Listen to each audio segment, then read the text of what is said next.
We just got the dates for the solo series tournaments and the new duo divisional cups, which both start next month. And in this video, I'm going to go over both of those and also give some drop updates for the FNCS Global Championship. And first, I want to start talking about the solo series, which is a 7-week long tournament series with 6 weeks of qualifiers and 1 week of finals, with the qualifiers starting September 11th. And the format for this is that your 4 best qualifier weeks of the 6 will add up, and you will need to be top 100 in points with your 4 best weeks counting to make the finals.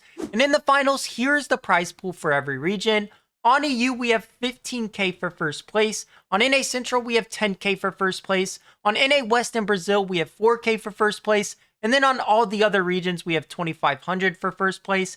And on EU and NA Central, it is guaranteed money. All 100 players who make the finals do make money in this tournament. Let me know down below your thoughts on the prize pool. Is it more than you expected? Is it less than you expected? Either way, whatever, I do think this is going to be insane for hype. I think the finals of this tournament is going to have many FNCS levels of hype. Maybe not a solo grand finals level of hype, but definitely way more than a cash cup since there's more lead up. And now that it's a set lobby once again. So I definitely think this is going to be an insanely hyped finals. But we're definitely going to have to see how the 6 weeks of qualifiers with zero prize pool at all in them will hold up and see if they get boring. So that will kick off September 11th, and then we have the Duos Divisional Cups, which will kick off with the Duos Trial Cup. Similar to the Trial Cup we had at the start of the chapter with Trios, this will be a tournament to help decide what division you are in for the start of Duo tournaments, and this will take place September 13th. And all current Division 1 players will remain in Division 1, and they shouldn't be able to queue this event, but that's not 100% guaranteed as of right now. But I would just assume the Division 1 players currently will not be able to queue this. But in this tournament, you need top 1000 on any region to get to Division 2, top 1001 to 3000 to get to Division 3. Then on NA Central, top 3001 to 7000 make Division 4, and top 3001 to 13000 make Division 4 on EU. And then every single other player that did not get either of those I just said will be Division 5. So once again, remember, EU and NA Central are the only 2 regions that have 5 divisions. So also, if you are not EU or NA Central and you do not place top 1000 or better in your Duos Trial Cup to get to Division 2, you will be Division 3. But also one thing to note, they made a huge change for the Duo Divisional Cups. You can now jump up multiple divisions every single week, since each qualifier day of the Divisional Cups is its own separate tournament, and you can qualify to the next division instead of needing both days' cumulative points to rank up. And the rank ups on all regions are top 50 to go from Division 2 to Division 1, top 100 to go from Division 3 to Division 2, top 200 to go from Division 4 to Division 3, and top 300 to go from Division 5 to Division 4. Remember, Division 5 and 4 are only on EU and NA Central, so if you're on neither of those regions, those don't apply to you.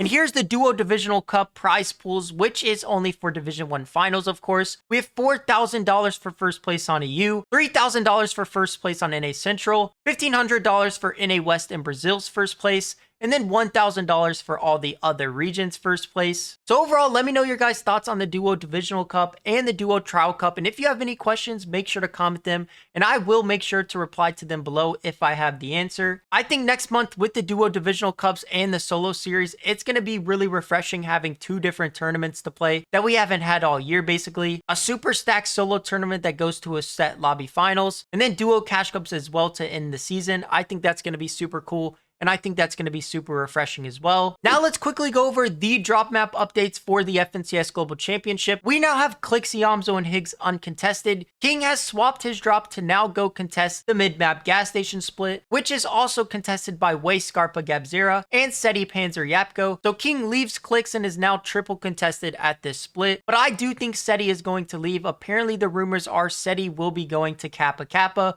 but we're going to have to see if Seti actually leaves. Then we also have Veno, Vico, Flixie, UNCON as well now. Mr. Savage, Chap, and Rezon are now going to the North split, and they will be contesting Koyota, Rise, and Yuma. And then Tisco, Kadu, Striker, the other team that was conning Veno, Flixie, Vico, are now conning Alex Adon and Resigns at the Outlaw Oasis. So a couple of the notable top teams on a U and an A uncontested now. We have Clix and Veno's team uncontested. And also another insane developing story. Peterbot, Ritual, and Booga won 2 games from Demon's Debris in the NA Performance Eval Finals last night, since Acorn Agers and Poyo did not qualify to that. And Peterbot has been talking about how he loves this drop spot. So we might have Peterbot versus Poyo part 2 at LAN. I don't know if Peterbot is switching to Demon's Debris yet, but I definitely think they are going to have a lot of conversations about switching from Ranger's Ruin to Demon's Debris. So we might see Peterbot switching his drop spot soon, but Cold hasn't been playing and he is going to be playing soon. So I definitely think they're waiting for Cold to be officially back, and also maybe they're waiting for Division 1 finals to really make their decision on where they're going to drop for LAN. But I definitely think Peterbot versus Poyo is in the cards now for LAN. Now with Clix and Veno being UNCON, I'm not sure where I see both of these teams getting.